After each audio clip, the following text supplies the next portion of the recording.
set the recording so that we can later come back and watch this video if we like. And if any of you would like to see some of our previous workshops with Proven Recruiting Team or just at the Rec in general, we do have all of our workshops recorded on our YouTube channel, and that's the Rec Innovation Lab on YouTube. So welcome everybody. Good to see everyone. We have some of our favorite presenters with us here today, and they're going to be talking to us a little bit about when leadership is not enough. And they're going to talk about some recruiting. I won't give it all away. I'll let them talk about it. But we did have a little bit of a change up in the lineup of our presenters, and we had a pinch hitter, Louis Song, come in to take the place of one of the presenters who, fortunately, he's stuck at the airport, I believe. Is that right? Ingram, is he at the airport? Yeah. Okay. So Louis will be taking Ingram's place, and I will. I don't think there's any other. Is there any other housekeeping issues that we need to address, Angela? I think we're good. Okay. So if you want to go ahead and share your screen, and you guys can take it away. Proven Recruiting Team. Thank you, Mike. And maybe who's starting? Is it Louis going to start us off? I don't know. Let's do intros. It's the answer that I give most often when people ask me a question here at the office at the company. I'm like, I don't know. Well, anyway, I will let Mike kick it off. How about that? Sounds good. Mike, you're in charge. I'm in charge. Thank you. Welcome everybody. So I'll do some quick intros. Well, I'll let everybody introduce themselves because I think they do it better than I would. But we're going through just topics about leadership and a lot of great things that you'll learn. And I think Louis, Vanessa, and Maria both have experience doing it. So I'll let Vanessa start it off. You want to do a quick intro, and then we'll move to Maria and then Louis. Yeah, hi everyone. My name is Vanessa Nguyen. I just started with Proven over the summer. Previously, I was a general manager for restaurants, and I was a part of opening 4 restaurants, one in San Diego and a few around the country. Previously, my history is in the hospitality industry. My parents own a catering business and a bakery, and previously owned a restaurant as well. So lots of experience in managing, leading, being a part of opening a business, and now finding my way into recruiting and trying to translate those skills over. Hi, everyone. Oh, sorry, go ahead. Hi, everyone. My name is Maria Fala. I'm a technical recruiter here at Proven. I got into this industry, I guess, a year and a half ago now. But prior to that, I was a branch manager at Enterprise Rent-A-Car. So I managed and led a team of 15 people, ran my own business essentially, although I didn't start it, but ran my own branch how I saw fit. So I've kind of like Vanessa come from a completely different background, but transitioned into recruiting, but really enjoyed my days of leading a team, and I'm happy to be here and be able to talk through some things with you guys. Thank you, Maria. I guess Lois is left. I play music here at Proven Recruiting. That's why I've got this title, Resident DJ. Actually, you know what? I did give myself the title Resident DJ when I first started Proven, because I would have CEO on my business card, and when I went out to the Business Journal events, I basically got a ton of phone calls and emails after the fact. But when my business card said Resident DJ, everybody left me alone. And so, you know, as a resident DJ, my job is to basically set the mood of the company, set the mood of the office, you know, get people on the same page. And in some ways, I tried to really be that person. But in any case, I'm a co-founder and co-CEO of Proven Recruiting. I've been in the recruiting industry for 25 years or so. And I'm here today to just shed some light on what beyond leadership people need to start companies and to ultimately get them off the ground and get them to be a thriving business. With that, we can go to the next 500 slides we've got.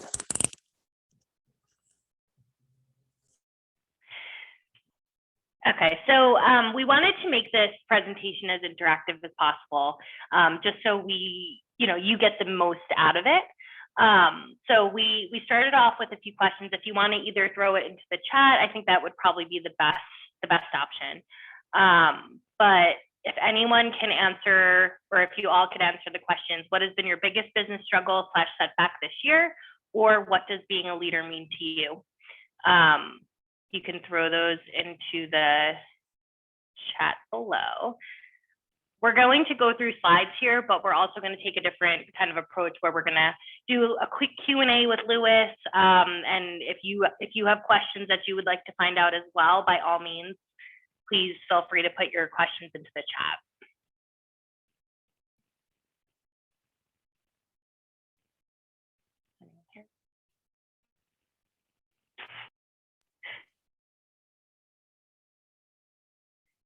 How about we kick it off? Okay. Lewis, I let's was ask just Lewis gonna this say question. it takes a little while for people to type in. I was typing myself, but yeah, absolutely. Lewis, what has been your biggest business struggle and setback this year? Okay, I think I'm not sure that everybody on this call is familiar with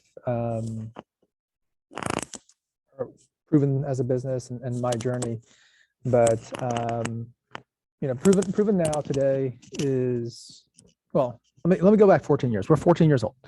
14 years ago, Ingram Loster and I started this business with no outside money, no venture capital, no private equity, just two guys that decided we no longer wanted to work for another firm.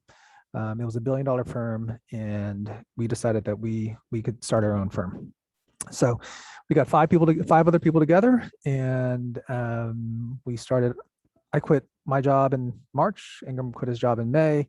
We started actually operating in August, and with 5 additional people.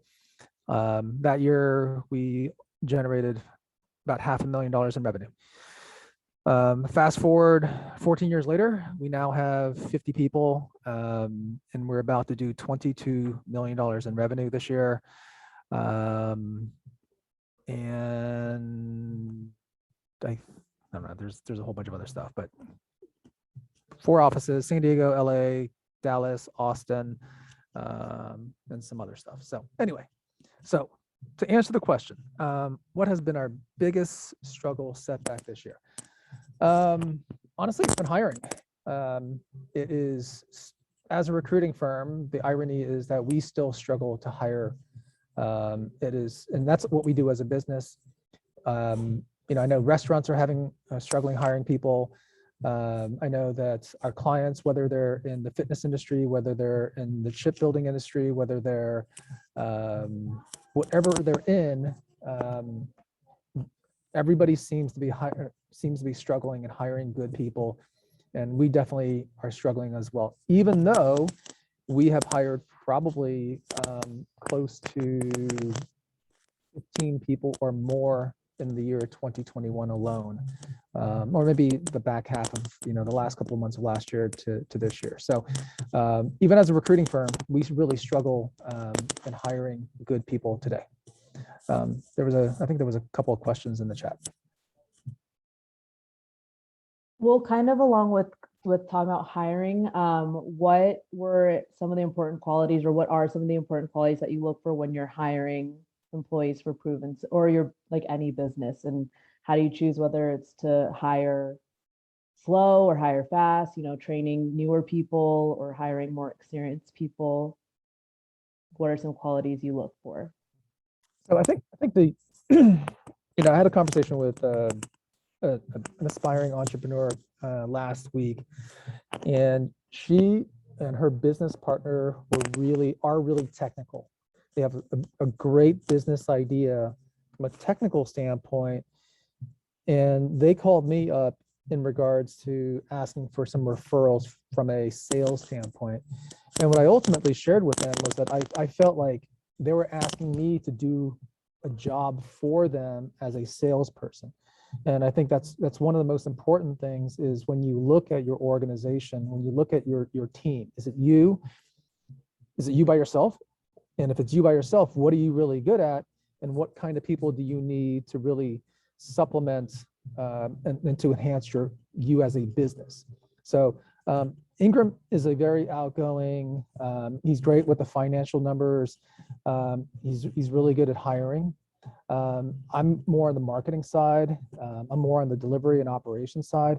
And so I think one of the most important things that people can do for themselves as budding entrepreneurs is to really assess their skill set and think about where they're short and either find partners that are a complement to them or people that can help them in areas that they're not very good at. And so, that's something that Ingram and I got lucky with. It's like my wife is extremely outgoing. In my personal life, I'm not. And it's something that I think a lot of people end up finding, if you're a bunch of tech geeks, you hang out with other tech geeks, but then you have a great tech product, but then you don't have a salesperson to go out and sell that tech product or that tech service. And so I think it's one of the most important things. If you've got a great product, that you actually have somebody who can sell that to the customers that are out there that are looking for your product or your service. And Lewis, it seems like a common trend in the chat. Like, what's the way that you go about retaining your good employees? Do you have a process that you follow, or what does that look like? I don't know. You'd have to ask Mike. Mike, let's ask Mike. What do we do, Mike, to keep good employees? It's outside. It's the intangibles, right? I think it starts with the leadership, trusting that the people that you are led by have the direction and a common goal. I think I saw that in the chat of what you believe. Secondarily, obviously, you want to be able to make a living and still, pay your bills, and obviously the cash flow in the company has to be successful and the company's doing well, so that's an important aspect of it too. But there's all the other things outside of just, I think people have to find their pockets of what makes them happy at a company, right? And I think for me also too, it's outside of just the traditional job. It's helping for like workshops like this and being able to participate and having obviously our co-founder and CEO be able to join and attend these workshops and be a part of it, which not most companies have that. And I think that's an important aspect of why I stay and why I'm so, happy about what I do, is because I'm given that opportunity to lead in different ways, but then also, I don't know, you're just happy with, the people's participations and the leadership that's given to you. Okay, so let me answer it in a different way. In that I think one of the most important things as a leader, and this is definitely, leadership is not enough, but this is one of the things that I think a leader has to do, is to provide a vision, is to provide a direction. This is where we're going as an organization, and this is how you fit into that plan. This is your role, your key role within that plan. And I think if people can't see, feel, understand the vision that you've got in place as a leader, or if you don't articulate it, if you don't write it down, if you don't share it, I think it's a huge miss on a leader's part. And then the second part of that is really, whether it's Maria, whether it's Vanessa, whether it's Michelle who's on the call, or I think Nathan's on here as well. I think there are a couple of others, me. Where do they fit in? And I think part of our biggest challenges, especially when we work for smaller company or larger companies, is I'm just a cog in a wheel. Nobody cares.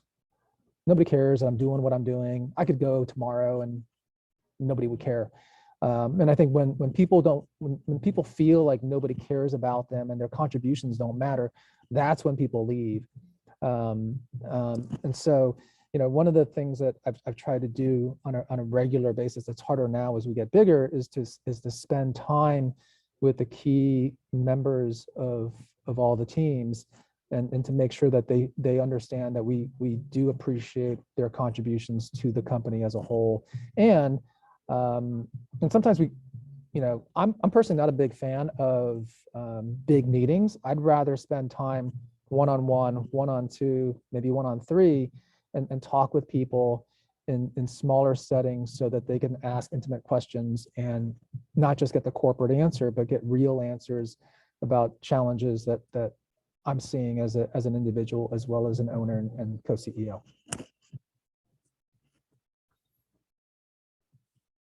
What's next? I think there's some other questions here in the chat that may or may not have been answered. So there are some comments and questions in the chat. I don't know if you want to address any of them.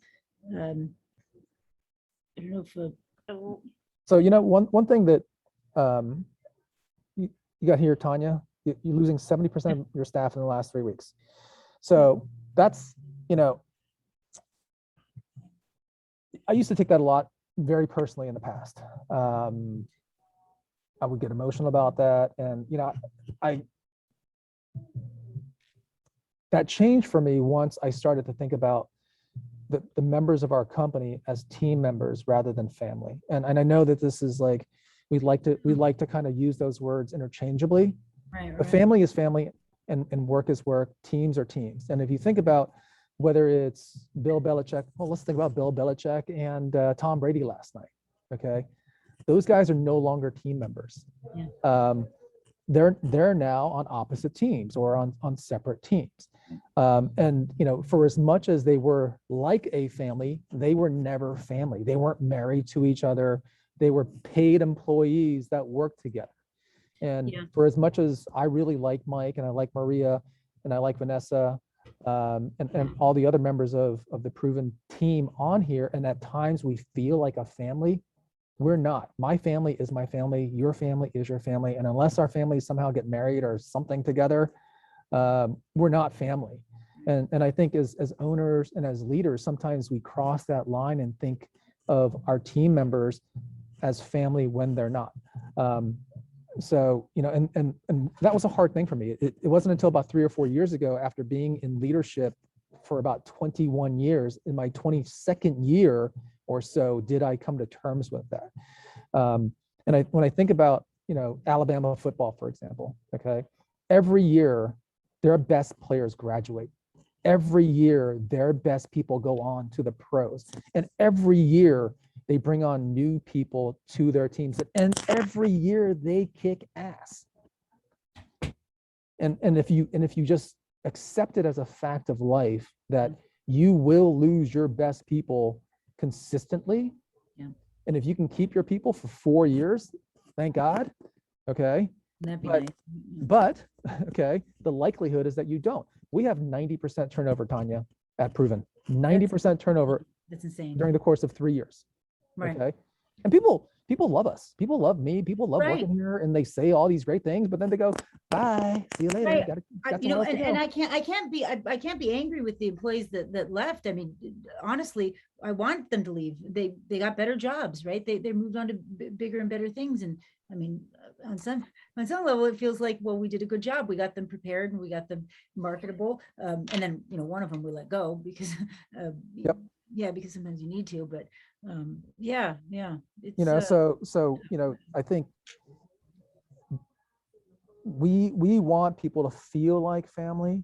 Yeah. But the truth is that if we did not pay our people, if I didn't pay Mike, Maria, Vanessa, who else is on here? Me, Michelle, for as much as they love me, Nathan, I bet you they wouldn't stay.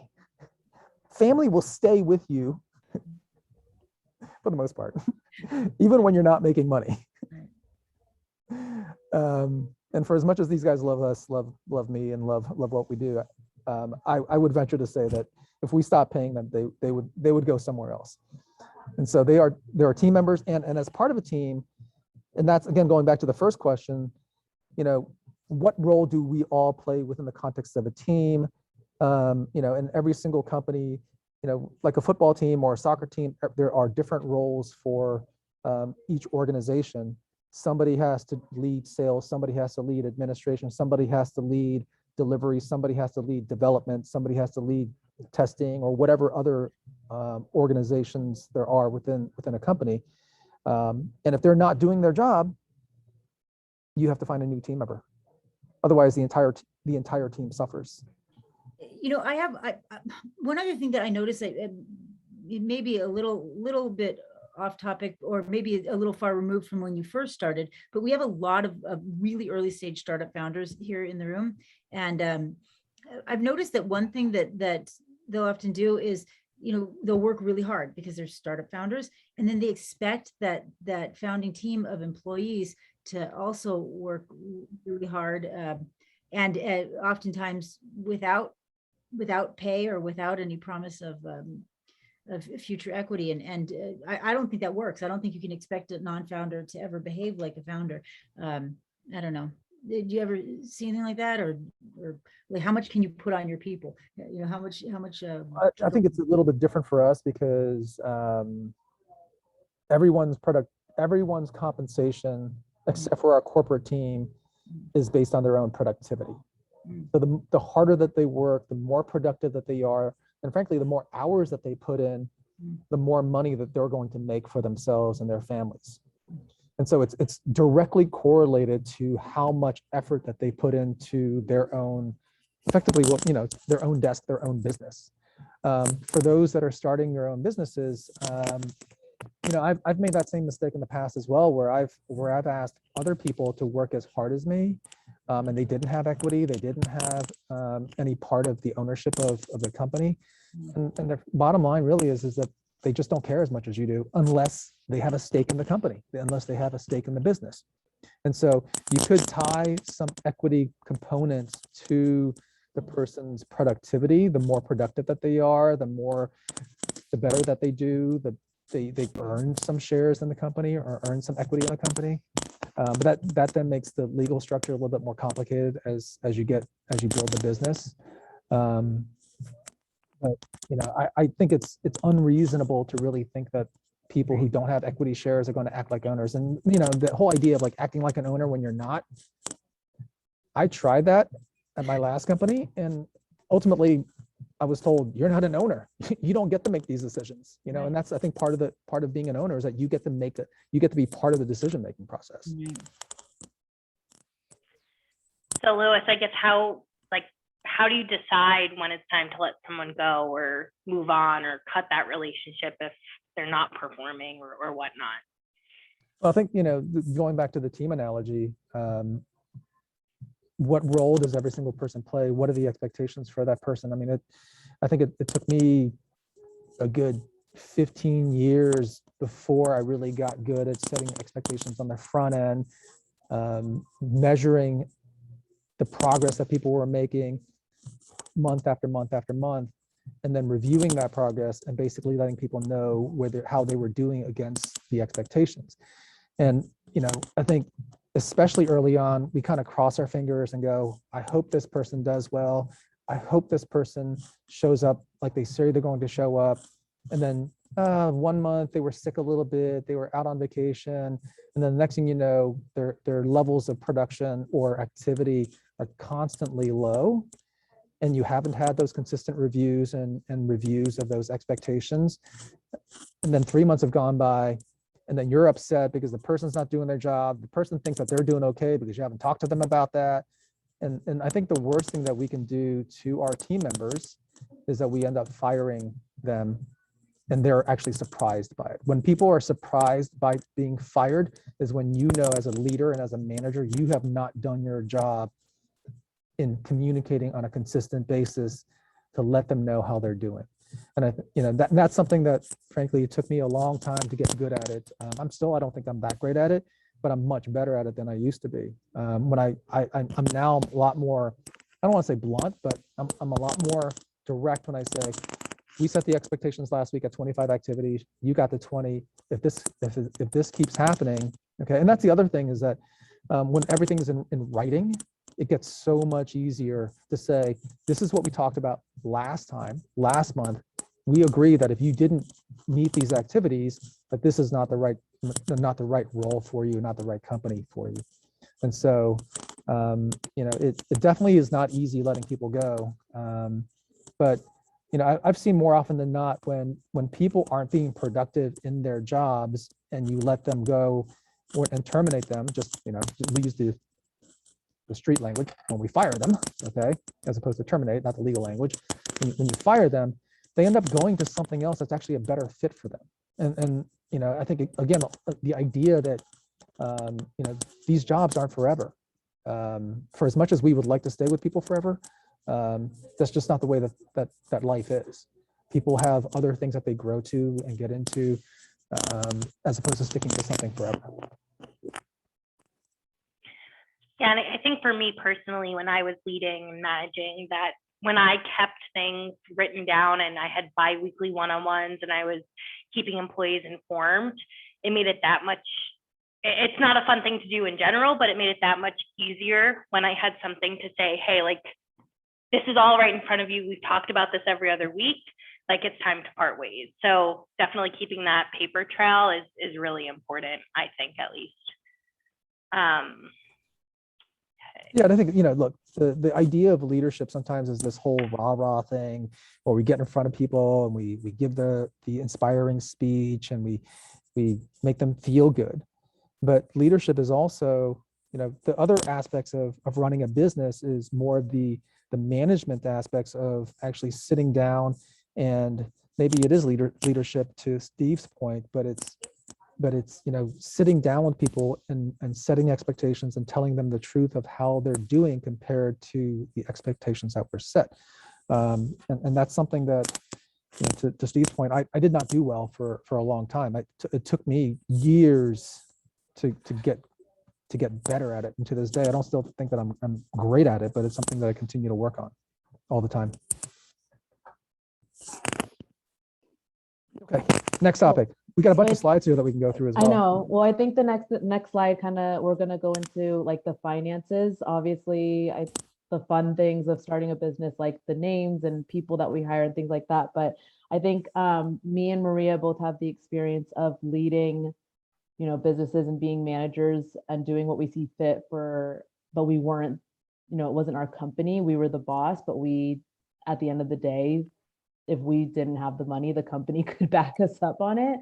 But as far as, Lewis, with starting your own business, besides like your own funding and figuring out where to get money from, if you don't make money, like where else can other business owners go?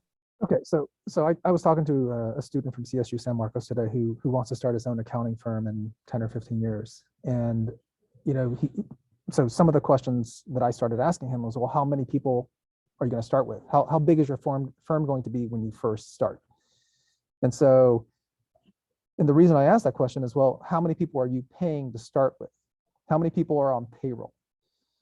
And so if you've got 5 people on payroll that are averaging basically $60,000 a year in earnings, that's basically $5,000 per month that you're paying them, which means that 5 times 5 is $25,000 per month that you're burning on a monthly basis just for payroll. And so, I think so many businesses have great business plans from the sense of this, the strengths, weaknesses, opportunities, threats. You talk about all your competitors and talk about where the gap is and all this stuff. But from a cash flow standpoint, how much money is going out on a monthly basis? How much money is actually coming in is something that I don't think enough small businesses, enough entrepreneurs really think about. And to that point, when Ingram and I first started this business, I think I mentioned earlier, I quit in March of 2007. Ingram quit in May of 2007. We didn't earn a paycheck because of our cash flow issues until January of 2009. And so I met almost 2 years without a paycheck. And the reason I did that was we wouldn't have been able to afford paying our other employees if I also got paid, if Ingram also got paid.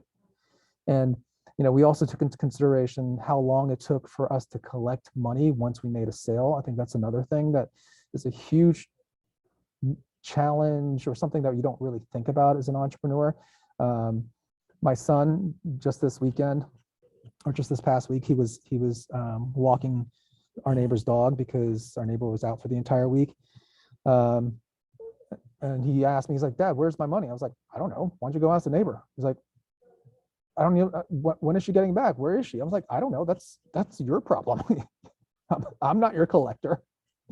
And, you know, and this whole idea of just because you have a great technical solution, just because you have a great service, doesn't mean that your customer is going to pay you and pay you on time or pay you on a timely basis.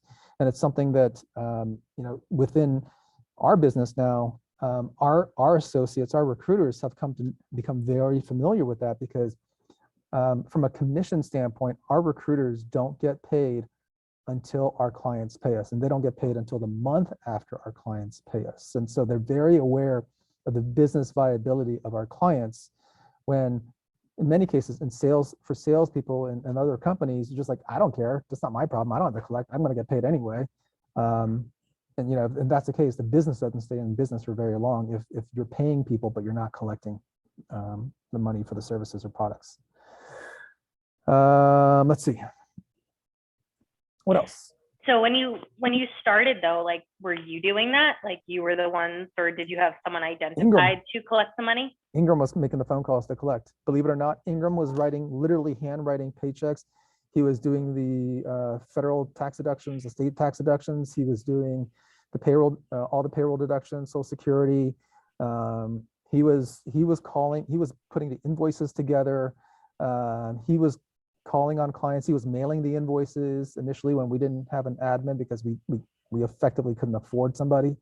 And so, you know, the lucky thing for us was that we had done a lot of these things, or seen a lot of these things at our last company at Kforce. And that's one thing that I think I've said at a previous talk was, you know, to really learn on somebody else's time. I think it's so expensive to learn this stuff in your own company, and make the mistakes of not being able to collect cash. Because if you go through that process and you're not able to pay your people, like I said earlier, for as much as these guys love Proven and love working here and love me and all that stuff that they keep telling us, if we don't pay them on a regular, consistent basis, I don't think they're not gonna be here with us for very long. And so, you know, I think leadership is one thing, but then to really have the people organizationally from a management standpoint that are going to be collecting, that are going to be paying the bills, that are going to be dealing with legal issues or HR issues, to really be able to have those people set aside are some really important things that sometimes as entrepreneurs that we don't think about. And along with that, like, how do you know when you hire someone for internal versus hiring a vendor to do it externally? I think that is an age-old question that constantly is, you know, being disputed by different companies. You know, should you use a recruiting firm or should you do it yourself? Do you have the expertise in-house? Do you want to bring the expertise in-house, or do you want to use an external recruiting firm like Proven? I think just you know, for example, with hiring, how much can you afford? For example, a good recruiter these days is going to cost you at least $100,000. And so, you know, if, by the way, Ingram's calling me now, so hopefully he can, Mike, maybe you can text him and give him the link for the Zoom. But a good recruiter is going to cost you $100,000, whereas if you hire a candidate through Proven, $100,000 candidate through Proven, it's going to cost you $20,000. And within the course of 1 year, if you hire 5 people that are $100,000, that's going to be your recruiter.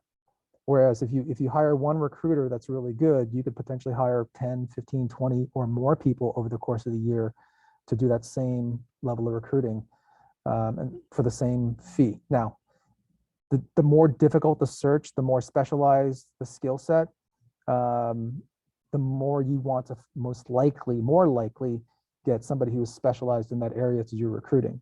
But you know, somebody who is a good generalist, for example, they could potentially do HR and recruiting and benefits. But as the company gets bigger, it's going to be harder and harder for that person to do HR and benefits and recruiting and employee relations and probably some legal stuff as well.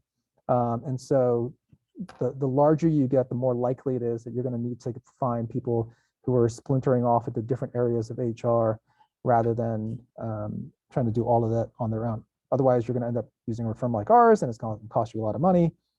So hopefully that answers the question.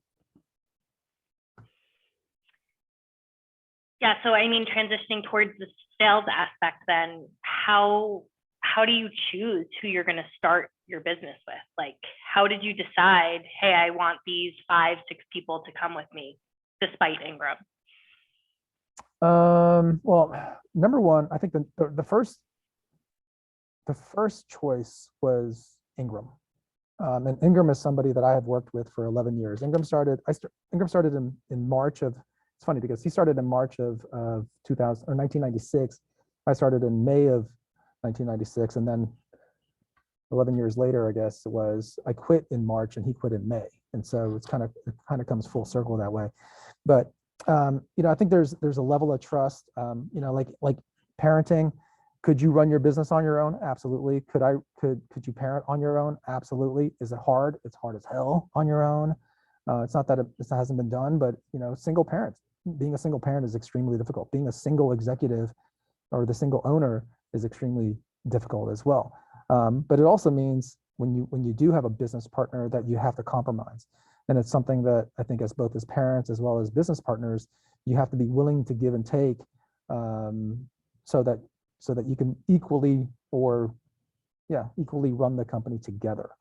But number one, it's somebody that is going to have your back, somebody that you trust. I think to write a check for $250,000 to put into a bank and wait for him to do it, and then to be able to do it together is a really important thing. Just like with personal divorces or marriage divorces, I've also seen a lot of businesses fail where partnerships fail. And there's no guarantee just because I've known Ingram for 11 years that it was going to succeed. But for me personally, having someone like Ingram, but then also Marilyn was somebody that we was one of the original founders who's still with us, who I had worked with for eight years as well. And so, again, we had long established relationships with people before we started this business, and each one of the people that we actually hired were people that we had actively worked with at some point. And I think that's how many small businesses, many entrepreneurs start their businesses, is with people that they know and people that they know well. But I think, just like, again, going back to the football analogy, do you have a quarterback? Do you have a running back? Do you have people on offense? Do you have people on defense? Do you have a special teams? Okay.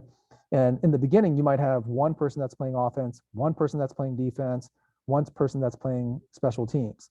And as you get bigger, you specialize into different areas of offense, different areas of defense, different areas of special teams. But again, I think it's one of the most important things is division of labor when you're starting a company to make sure that people are doing different aspects. I did the website completely. I chose the name of the company. Ingram and I went back and forth. Originally, he wanted to do or Losner and Song, Ingram and Lewis. And I said, no, that's not going to work, man. Okay. Trust me, it's not going to work. Let's go with Proven. Okay. He's like, no, I don't think that name works. And I held on to it for a week or so, and then ultimately came back to it and said, hey, let's go with Proven. He said, hey, that's a great idea. Okay. He even forgot that I actually suggested it a couple weeks How did you earlier. choose that, Louis? Like, where'd you come up with Proven? Back in the day when there weren't as many company names, I wanted to get something that was short, and so it was Proven Inc., Proven INC. I wanted something that was easily typable as far as a web address was concerned, and I also wanted it to mean something. When people say, "Yeah, he's proven," okay, yeah, I've got a proven software engineer, I've got a proven accountant. Like, it constantly was an adjective that was being used all the time. And so it was something that I ended up, I don't know, it's just, I get lucky. I had a stroke of genius at some point. It just came to me. But you can see the evolution of the logo. That was actually built by the same guy who did the Qualcomm logo. My wife happened to know the guy, and so he put this logo together. I and I can't remember why it was orangey red. I can't remember why. I mean, the face and the V was because we wanted it to show that we worked with people. But then every time people would see this logo, people would actually ask me, "Are you guys plastic surgeons? Is that what you guys do?" Because in the beginning we didn't have consulting staffing solutions. We just had Proven as by itself. So anyway,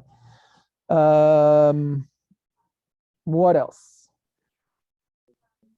I can go over the slide. I think the next slide kind of goes over, it goes over outside business partners, which we kind of already spoke about. But I mean, as far as obviously entrepreneurs, everyone has a product and an idea, but how do you differentiate yourself from the competition? Like when you guys opened Proven, there were other agencies and there continue to be other agencies now. What makes your business stand out and how do you keep up with the trends? So, the world is not, I think right now there's something like, I don't know, somebody Google it somewhere. I think there's like 10,000 recruiting firms in the US alone. And of those 10,000 firms, we're actually now in the top 5% in terms of numbers of all the recruiting firms in the US at this point. And so, having said that, the United States does not need another recruiting firm. It just doesn't. But I think, one of the things that one of our main goals when we first started Proven was to have a place where people like to go to work. And so when people literally asked us why we started the company, we just said, well, I just want a good place to go to work. And, it wasn't anything more complicated than that for us. And while it's not complicated, it's also not common, and for as much as people, for as many people there are out there, you hear people all the time talk about how much they hate their jobs, how much they hate really working for their companies, or they dislike their bosses or their teams. And so, the original intent of building the company was just to build a company where people like to go to work and where we would provide a good service to our clients in the recruiting industry, in the recruiting field. And so I know it's not like this magic aha moment of like, oh my God, these guys are creating something interesting, something different, because we aren't. But the really, this, I think this to this day, it still is one of those places when people come to work and when people leave us, they still go, damn, that was fun. That was a really cool place to work. I'm sad that I left, and I'm glad I was there, and I'm glad I learned these things. But a lot of people still come back to us and talk about how interesting it was to work here and the things that they learned and the way that they contributed. And so I think, it's figuring out where and how you're going to distinguish yourself as a firm, as a company, is really important. And sometimes it's not the obvious thing, like I have a better service or I have a better brand or a better product or a better widget. Sometimes it's because your people are just happier, then your services are better, then your products are better, rather than doing it the reverse.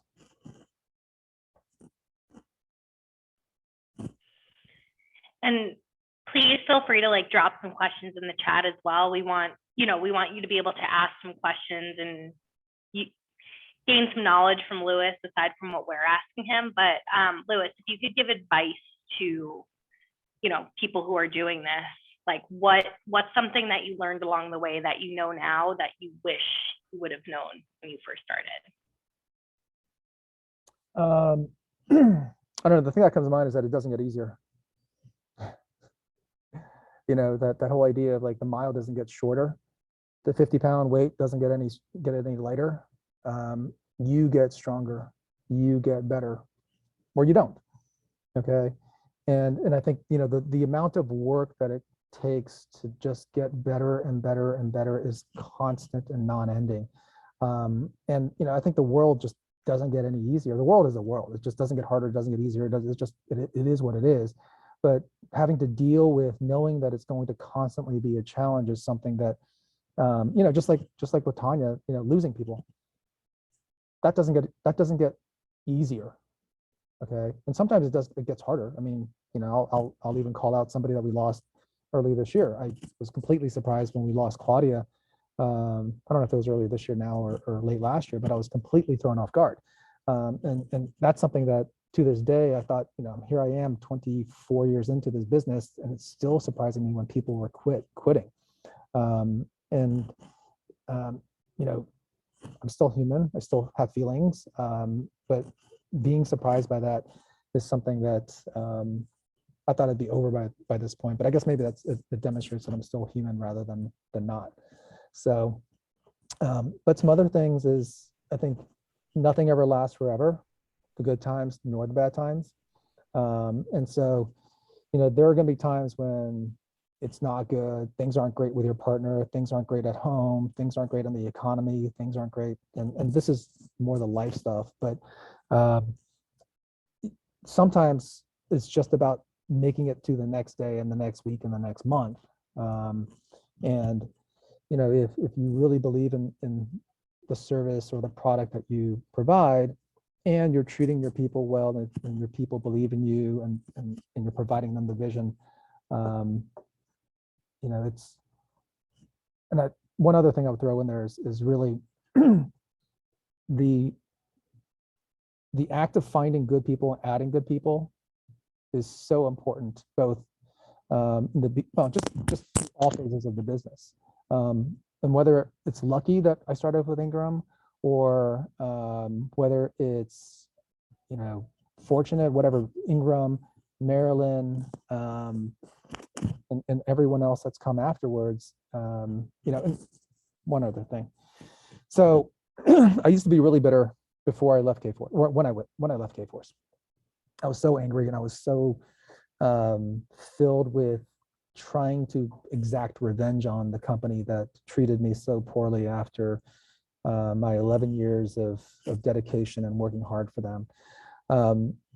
And I realized a couple, 2 or 3 years later on, that if it weren't for that misery, that Proven wouldn't exist.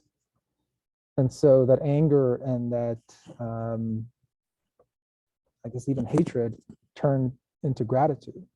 Because if it weren't for that misery, I would have never left. And then I would never have met Mike and Vanessa and Maria and Michelle and Nathan and everybody else that works at Proven. And so, you know, things do happen, and I don't believe in that idea that things happen for a reason. Things happen, and then you make reason out of them. Right. And you've got to make things happen from those bad situations. I could have stayed there. I could have, you know, I could have gone to join another firm. But instead I decided with Ingram and with others to start a new company that hopefully did things in a different way. I also don't want to propose that we're a better company than K-Force or anybody else. We just do it differently. And that's, I think, something else that I've learned, which is Proven isn't for everybody. We're not a great place for people who need a lot of structure. If you need a lot of structure, if you need a lot of handholding, if you need somebody to tell you what to do, when to do it, how to do it, all that stuff all day, every day, we are the wrong place. Okay. If you like places that are a little bit kind of weird and a little bit off topic or off center, and they let you do your thing and make some mistakes and screw up, we're that place. Okay. But if you really want a lot of structure and somebody on top of you all day, we are the wrong place. And I think that's something to think about as well. Is Oh, sorry. I was just, Yeah. I didn't mean to interject. I was just going to say, we talk about that a lot in entrepreneurship, how important it is to actually to not try to be everything for everyone, right? And to make sure that we are have a very narrow focus of who we are, you know, solving a problem for. But I didn't mean to interrupt there. I did want to say though, there is a one question in the chat that I want to make sure that you have time to get to before we run out. But I'll let you finish. Obviously, finish. No, go ahead. Well, it was from Kristen then. So she wanted to make sure that you could talk a little bit about the strategies that you took for gaining Google reviews, and also expanding a little bit on your final point about finding the middleman for your audience. The Google reviews, we just started incentivizing our internal employees. For whoever got the most Google reviews every single month, they would get $500 gift certificate to buy whatever the hell they wanted. They also now get a Yeti that's engraved with customer favorites with their name. Maria's got hers. Maria, do you have yours? Can you turn it around? Show them. I didn't get my other Oh, one in the mail yet. It's still in transit.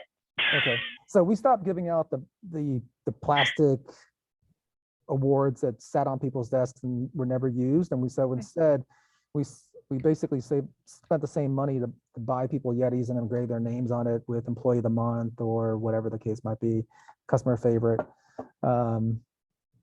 Yeah. So we just pay people. We pay our employees to ask for reviews. Okay, and so whoever gets the most reviews, positive reviews, gets $500 gift certificate, or it might be $250, but anyway, they get to spend it however they please. And then what was the second half of that question? It was about the middleman. Yeah. So in your last slide, you had a comment about You go backwards. on finding the slide. middleman of your audience, to your audience. So Find the Lewis, I can kind of talk about this because I think this is my example. So I just think, like, as far as marketing and branding, like obviously there's the social media platforms, there's email marketing, there's all these different things that everyone's a part of. But an example I had when I was a general manager of a restaurant in Houston, our sales were down, I was understaffed, like I just couldn't get guests in the door. So I made giant gift baskets that had like our company's olive oil, a bottle of wine, a couple $25 gift cards, just like a bunch of random things to include that were like unique to my restaurant, and brought them to the hotel concierge service and I scheduled time to speak with their managers and asked them to suggest us to their guests, since we were, just a few miles down the road. So then whenever people came in, they would give us the gift card that they gave, or the managers would come in, and it just kind of incentivized them. So just being creative and, finding another way to reach your audience outside of just, Instagram, cold calling or whatever. Good advice. Good advice. Direct isn't always the best, right? Yeah. So we're just about out of time. Lois, is there a thought that you'd like to leave the audience with? Anything that you just want to make sure that they take home with them today?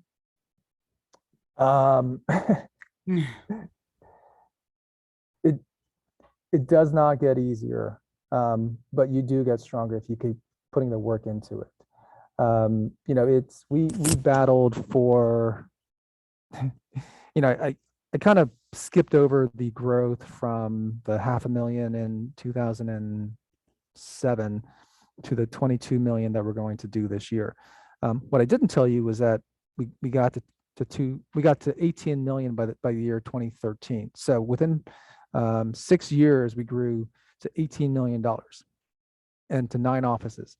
And then the wheels fell off, and we went down within 2 years down to 2 offices, down to about $12 million in revenue.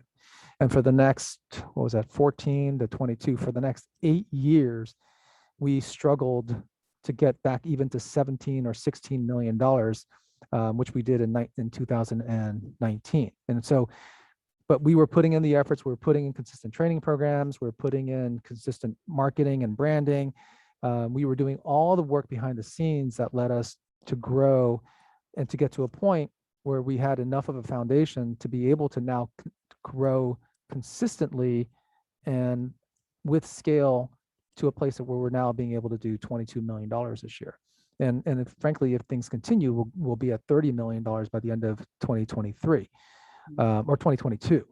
And so, you just don't, that whole idea of, well, they're at 500,000 and now they're going to be at 22 million. It was a straight line. It was really easy. And they just kept growing and growing and growing. No, it was like they went here and they went down here, and then they would struggle down here for a while and struggled. And then all of a sudden, the pandemic, there are not enough people, and all of a sudden we just shot up here. And so much of that happens when you least expect it, when you're putting in all the effort. And I don't know, sometimes there are going to be times when you do have to change gears or take a different strategy or maybe even a different business. And that's something for each of you guys to decide on your own. But if you guys are providing a good service, a good product, and you do have customers and you do have positive cash flow, and you're not killing yourself, and you're gaining customers little by little by little, that's something that I would encourage you guys to continue with. But it isn't easy. It is something that will constantly take a lot of work. And even to this day, I'm still working probably 60+ hours every single week. Yeah, that's pretty standard. We hear that from entrepreneurs all the time. So great advice. Thank you. I love hearing from you. And for me, my takeaway from all of this is it does not get easier. You just hopefully get stronger and find a way through. If you keep working out, you will get stronger. All right. Well, thank you so much for all of the wisdom. Thank you so much for being here. I want to encourage everybody. We're in Startup Month, and if any of you would like to come to any of the events at Startup Month, we do have some opportunities, some tickets for you. I'm going to be speaking tonight at 7 o'clock for those of you who'd like to come to that. It's all virtual. Either way, we'll see you again at the next rec event. And it was great seeing everyone. Take care and have a wonderful night. Bye, everybody. Thank you, Tanya. Thank you, everyone. Thank you. Thanks, Glenn. Thanks, Angela.